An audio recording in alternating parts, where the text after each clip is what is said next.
Welcome to the College Football Bros. I'm Michael Newman. I am Ryan Newman. And I'm Trey Newman. All right, we have reached day 4 of Head Coach Rankings Week. Before we get into the list here, quick reminder, we do have a Patreon if you want to support our content. That's the best way to do it. You get a bonus episode every month. You get access to our Discord chat where we're talking college football all year long. And you can get that for $5 a month at patreon.com/collegefootballbros. So we'd really appreciate that. But let's get into the Pac-12. Ryan, who is lucky number 12? Yeah, very common. Lucky number 12 here. We got Jedd Fisch, new coach at Arizona. It's tough to judge. He's been moved around a lot in his career. He hasn't been at more than one spot for like more than a few years in there. But his last stop was QB coach over in New England. But his last college job was the 2017. He was at UCLA's. He was UCLA's offensive coordinator, of course, with the chosen Rosen, which of course was the year where they had that amazing game against Texas A&M, where they made that massive comeback. All right. Trivia. Anybody remember the final score of that game? Oof. Tough one, I know, but 45-44. I don't know. Hey! Did he get it? Serious? 45-44. He got it? Wow. Okay.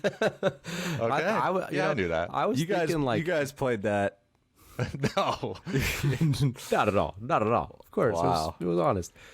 Honestly, before I saw that, I thought I was going to guess like 43-42 or 42-41, but Wow. credit to you, Mike. Anyways, it's hard to get super excited about Jedd Fisch just because of he's not a sexy hire. Not a lot of people know who he is, which doesn't bode well. But it could end up being great. You just never know. All these coaches, you never know, could pan out. So, but he's kind of an easy choice for 12. Yeah, and moving on to a guy that we thought was easy last year, number 11, Karl Dorrell of Colorado. And I'll admit, last year I scoffed at the hire. It was kind of out of left field. Not a lot of people predicted that he would be the head coach there. But to his credit, last season was a surprise and pretty successful, 4-2. But again, it's only one partial year as a head coach, and since, or at least since his UCLA days over a dozen years ago, and that wasn't exactly the most successful stint back then. He's going to have another good year in my eyes for me to start having him climb on our list, and only had the 64th ranked recruiting class this year, so he's going to have to develop that talent for the Buffs to improve. Yeah. He was a dead last year, and now he's an 11th, but you could argue higher. So that's a good year one. Yep. But number 10 is my favorite coach, USC's Clay Helton. Is he? And the team has just, of course, not been anywhere near a top 10 level the last 3 or 4 years. And he had a couple years in there that were really down in recruiting. So that really hurts when you're trying to compete for playoffs like USC would like to be. But I don't think he needs to necessarily be any lower than 10th, because it hasn't been all bad. Like his first full season, USC finished ranked 3rd in the country, won the Rose Bowl. The next year they went to the Cotton Bowl. So it hasn't been totally unsuccessful. And when you look at his Pac-12 records outside of that down 2018, it's actually pretty good. A lot of 6-2, 7-1. So, but still, I mean, I'm not trying to make the argument he's done a good job. It's just maybe not quite as horrendous as maybe you would think. Yeah, and last year was pretty fortunate. I mean, USC went 5-0 in Pac-12 play, but I mean, they had a couple of miraculous wins. It was one of those, a 5-1, but the way you go 5-1 is so important. Yeah. We looked like hardly a top 25. Yeah, us bros, we would have texts, and Michael was, they were happy. He was happy that USC won, but at the same time, was like disappointed because that means just Clay Helton's going to stay. Like, yeah. It was kind of the worst possible way to go. Yeah, 5-1. It was exactly. All right. Let's move on here to crosstown rival. Number 9, we got Chip Kelly over at USC. I mean, of course, when he was hired, a lot of folks thought this was a home run hire, and it kind of was, even though I thought it was a grand slam. Yeah. Fair enough. I was in the minority. But it hasn't been good. 3 straight losing seasons. there. That's not very good, especially when he took over a program from Jim Mora that was routinely going to bowl games, and he took over a team that I think went 6-6 before Chip Kelly got there. So, he's taken that program to new lows here recently. And the recruiting, not good at all. You thought that would be pretty solid. Hey, we got a exciting new coach in LA, a lot to offer. Nah, not so much. I will say though, this year should be an improved year. I mean, it needs to be. This is a pivotal year for him. 3 straight years, not that great, but last year they were better. They showed some improvement. But this year there's no excuses. Ton of returning production, QB with experience. It's put up or shut up. If they don't win a bowl game this year, I don't see how you can keep him. Yeah, this kind of reminds me of, he's kind of the Scott Frost of the Pac-12, because they were both hired at the same time. Both were pretty much every top program wanted them, and both have similarly underachieved. At least with Chip Kelly, like you said, they've got hope for next year. There was improvement last year, and number one. Whoa! Nebraska doesn't have hope for next year. I would say UCLA has more hope because they're number 1 in the Power 5 in returning production. So, I don't know. Yeah, I think that we'll be thinking a little bit higher of him next year, because I'm thinking they'll have a little bit of success. But it's going to be interesting to see if they do have on-field success, can he parlay that off the field into recruiting next offseason? What do they do the year after when they lose a lot of production? I know, a lot to play out, but we'll see. It'll be interesting. Moving on to number 8, we got Justin Wilcox of Cal. I actually had him ranked a little bit better than this, but I'll admit last year's 1-3 record wasn't ideal, even though they did have some COVID logistics to navigate. But he has improved them from 5 wins in his first year to 8 a couple years later, and they're right at this point where they have a chance to be the best team in the Bay Area and finally dethrone Stanford from being the king of the hill for over a decade, it seems, about now. I get the sense that Wilcox's ranking next year really, really hinges on how successful this upcoming season goes. I think more so compared to other coaches on this list, in my opinion. Yeah, I would agree with that. I think he's a candidate to potentially rise on this list. Their recruiting finally picked up this past year. He had a very good recruiting class, so that was nice to see. But I guess he's down this far on the list just because on the field they're 11-20 in Pac-12 play since he got there. So it's hard to have him much higher at this point, at least. Yeah, he's 11-20, but he's 21-21 overall, which means he's 10-1 in the non-conference. So, okay, what do you got to say about that, Michael? Well, that helps. That's good. That's why he's not 11th on the list, I guess, right? Yeah. No, I'm with Michael here. I mean, he's done an okay job, but I mean, like, it's the same level of Sonny Dykes, really. This hasn't gotten any better. He's not winning big-time games. He's 8 was his greatest year. He hasn't had a winning season in the Pac-12. 4-5 is his best year there, so he still has a lot to prove. I think he could, but you can't have him much higher than this yet. Maybe a few slots. I respect it, Trey. We go to number 7, Nick Rolovich at Washington State.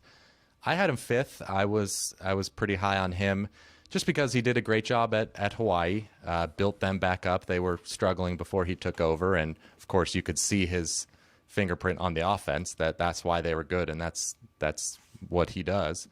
And I give him somewhat of a pass, kind of like Cal last year, because in his case, because he was a new coach in a COVID offseason. That's just always tough. Every time there's COVID and there's an offseason, it's tough. I mean, for every coach, it was tough, though. Yeah. Every new coach. Yeah. I actually had him lower, I think about 10th, and it's weird because I really like Rolovich. I love watching Hawaii play, and what he did to get them back relevant was really fun to watch, and I still do think he's a perfect fit for Pullman and Wazoo, his style, his personality. But, last year there was some bad publicity with some of his comments about the Pac-12 players movement. Yeah. And then I just started to weigh that because I do think that the Pac-12 this upcoming year has a really good chance to have its best year in a while, and I just don't see the Cougs being in the mix of that this upcoming year, so that's why I kind of moved them down a little bit, but I still like it. Yeah. This middle group in the Pac-12 from, 3 to 10 or so, you really could mix up in a lot of ways. Kind of similar to the ACC. So, yeah, I mean, the guys we've just listed, Wilcox, Rolovich, Chip Kelly, you could easily have them higher. All right, let's move on to number 6 here, which is Jonathan Smith from Oregon State. I was a bit ambitious, I admit, on Jonathan Smith here. I had him 3rd. But hey, I got to look at what he's done at Oregon State, considering what he took over. He took over a program that was really in shambles. I mean, Gary Anderson left that program just terrible. They went 1-11, and ton of talent left. They transferred. There was just nothing there for him. And then 2 years later, he goes 5-7, and he's just like a play away from making a bowl game. I thought that was a remarkable achievement. Then this past year, I know they went like 2-5, but I have to say that was a very good 2-5. There's a difference. He almost won every single game. Yeah. Every single game was within 2 scores. It was like 13 points or less. They were competitive every single game, which is a major accomplishment. So, yeah, he's only won 9 games in 3 years. It might have been a little bit more than that if it wasn't for a 7-game total season here. But I think in a vacuum, like Michael likes to say, I think he's done a great job. I think you've given him a situation like Clay Helton's had at USC. I think he would do a far better job. So, I don't know, I'm high on him. I think he's a great coach overall. Yeah, after the top 2, after which we'll get to, it was hard to slot anybody 3rd. So, I think Jonathan Smith's a reasonable choice. I had him a few slots lower, but like you say, he's made them a lot more competitive quickly. I guess I want to see. I mean, they have a lot of returning production this year, so if he has another, 5, 6, 7 win season, then he'll jump up. Yep. All right, so that leads us to number 5, David Shaw of Stanford, and here's a guy I put 3rd, and I've honestly never really been that high on David Shaw, just because we've talked about before. He took over Jim Harbaugh's program, but he did kind of keep it rolling, and for here, I pretty much ended up giving him the career achievement nod. I think his stability kept him higher than others for me, just because I like you said, Michael, I found it really, really difficult to rank this middle tier in the Pac-12, and he has a great overall record, built up a lot of goodwill, and a couple years ago they went 4-8, looked like the rug was slipping from underneath him, but they did have a lot of injuries. They bounced back for a reasonable 4-2 last season, so I just think that 2021 is a very pivotal year in my eyes, and he's at a crossroads.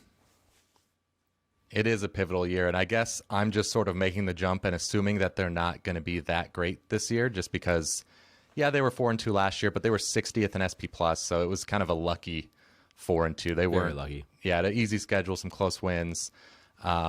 So I don't know. I just see the program slipping year after year for kind of a few years running.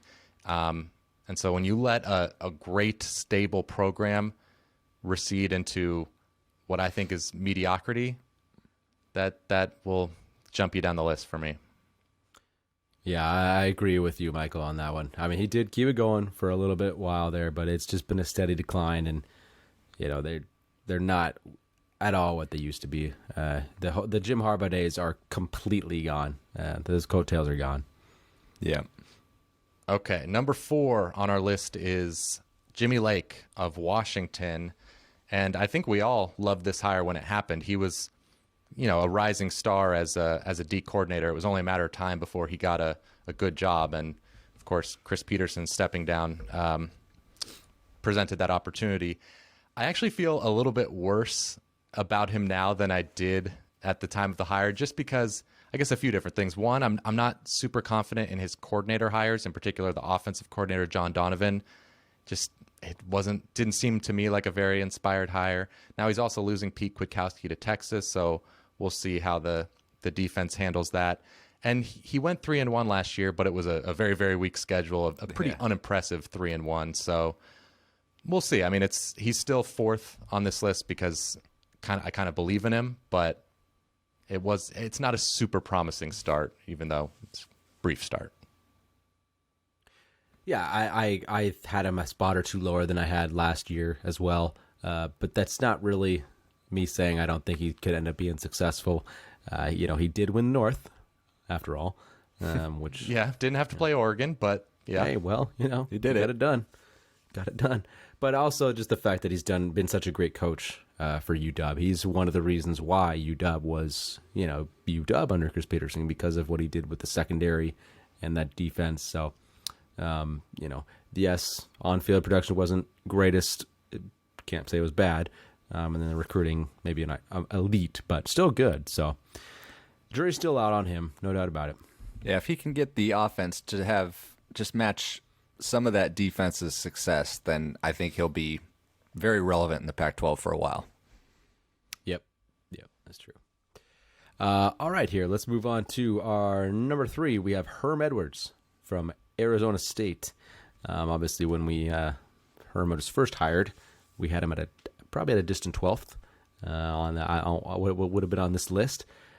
And he's proved everybody wrong, really. Well, at least proved us wrong. He's done a good job. I think everybody. I don't think we weren't alone. No, we weren't alone on that one. It was kind of like, what? Herm Edwards. But, 17-13 overall, 11-11 in conference. So if you look at those numbers, okay, you're not, Todd Graham had some success before, but he has done a good job. I still think the program's in better shape than it was towards the end of Todd Graham's tenure here. His recruiting has gone pretty solid, and he's building up the program, I feel like, in the right way. He's been young on the field the last couple of years, and this year it's kind of proving to that point where 2021, Jaden Daniels, followed by a defense that's going to have a lot of experience. So this should be his most talented, maybe his best team that he's had. We'll see if it pans out, but things are pointing in the right direction as far as, hey, they should win, maybe 8+ type games this year and maybe take that next step. Yeah, I agree with everything you said there. I will say I think Herm Edwards being third says more about this group of Pac-12 coaches than it does about him, because if we were doing if he was in the Big Ten or the SEC, he might be lucky to be top 10, and that's not exaggerating. I looked at those lists. Well, we had Sam Pittman 10th for the SEC. We had him 11th in the FCC. Yeah. Spoiler 11th. alert, Ryan. Oh, sorry, I said 10th. Haven't released that episode, but well, that's okay. Sorry. Just a little Spoiler teaser. alert. Yeah. Anyway, but yeah, I mean, I don't know who I'd rather have between those two. It's a debate. It's hard to say. But anyway, you made a good point about Todd Graham before him, because so with Herm Edwards, 500 in the Pac-12 so far, whereas Todd Graham was well over 500. And Herm, the thing he gets a lot of credit for is recruiting. And I've said that before too, like how great he's doing in recruiting. I actually look back at Todd Graham's classes, and in general, they were a little bit better than Herm Edwards. So but I did put Herm Edwards third. So I'm arguing against him, but he's done solid. He's done fine. And it does seem to be culminating this year where they're top 20 projected in SP+. So, I mean, he's done a good job. And that just speaks to his charisma, his aura. There's just, a general happy feeling around him. So that gives some benefit to him, and he's easy to root for. So will be fun to follow him this upcoming year. All right, moving on to a clear-cut top 2, and really I wouldn't have argued either way if we interchanged these, but number 2 is Kyle Whittingham of Utah. And I'm just really amazed at how consistent he's been, and almost every year Utah is relevant. You thought that might slip when they joined the Pac-12, but more often than not, they're in the mix. They won the division a few times. They're consistently ranked. He has an 11-3 record in bowl games. And then the thing that I appreciate about him that shows how good he is at developing talent is that they consistently finish ranked higher than what their corresponding recruiting rankings are, which is usually in the 30s in that regard. So I'm a big Whittingham fan. Yeah, he's just very solid. They had a couple years when they joined the Pac-12, I think a couple 5 and 7s in there maybe, but since then they've been great, and he's very much in that Kirk Ferentz, Pat Fitzgerald mold, just at a program that it's not super easy to have success, but he consistently does it. Yeah, I compare him more a little bit to the Gary Patterson, but even better, maybe necessarily, just because, Kirk Ferentz, Pat Fitzgerald, programs that have been in that conference for their duration. You go to Kyle Whittingham. He had to go from Mountain West to, up in class here to the Pac-12, and you had 2 years where they went 5-7. But then ever since, it's just been, he's boom right near the top. So he's coached 200 games there overall. He's won 34 and 66. Had an undefeated season, winning record since joining the Pac-12. Great credentials. So he's done a great job, no doubt about it. Yeah, Gary Patterson was a better comparison, so that was pretty messed up to just one-up me right there. You could have just been like, yeah, it was. I was a little surprised. That was better. No, they're definitely leading their teams to bigger conferences was a big deal. Okay, number 1 on the list is Mario Cristobal from Oregon. Just a very, very solid start for his tenure there. They went 12-1 or 12-2 in 2019, won the Rose Bowl, and last season you can kind of forgive the 4-3 just because they had so many opt-outs before the year. They did win the Pac-12 though, so despite not winning the North, they won the Pac-12, so it wasn't all bad. Yeah. And the recruiting is really where he stands out. 3 straight years with the top class in the Pac-12. He has them now at, they're the strongest program right now in the Pac-12, clearly. Yep. Yeah, they are. There's really no doubt about that when you combine recruiting and on-field production. And they should be good this year. Hopefully, Joe Moorhead can get that offense to another level. And the defense can probably this year be a little more stable since they won't have those opt-outs. So it should be a big year in Eugene as long as, Anthony Brown, that QB position is solid. So Cristobal has done great. And I even give him credit for what he did at FIU. He took over a horrible program, and he had a couple of winning seasons. I know the last year was a little bit of a struggle, but hey, having a couple of winning years for a program that was in the toilet for such a long time there, he's a good coach. There's no doubt. Yeah, T.Y. Helton there. Yeah. And the other thing I like about Cristobal is I feel like for the most part he's made very good coordinator hires, especially defensively. But offensively, maybe Marcus Arroyo, the one exception, but I love the hire of Joe Moorhead. Poor Marcus Arroyo. Hey, he's the head coach now, so he's doing okay. Yeah, he is. All right, let's show the final list for our YouTube viewers. And Trey, what do you think? What are your overall thoughts here? Yeah, I just think compared to most of the other conferences, this is one that's the most fluid and less sticky, meaning like these rankings I think could shift fairly significantly just based on one more data point, one more season of activity. No one Michael, I think you mentioned it earlier, no one in this 3 through 10 range is set in stone at all. No.